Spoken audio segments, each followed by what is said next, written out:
每小時收費13000蚊起嘅空中的士究竟係點樣？內地低空經濟嘅發展情況而家究竟係點？今日就等我帶大家去睇一睇。Hello， 大家好，今日惠州新動力帶學生們一齊體驗低空經濟，嚟到東部通航。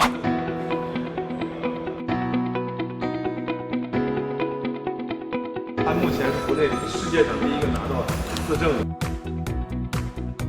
而家咧低空經濟開始逐漸成熟啦，咁啊已經可以喺我哋廣東省內咧唔同嘅機場咧飛往去唔同嘅城市，可能都係短短15到20分鐘嘅時間。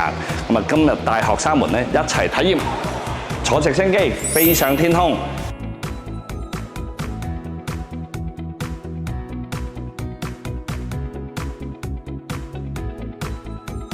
參觀完同埋坐完直升機之後，真切感受到低空經濟帶來嘅方便便捷，無論係載人定係載貨，10幾分鐘就可以到達。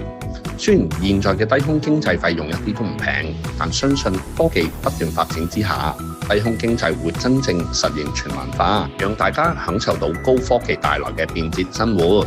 東部通航陪你飛。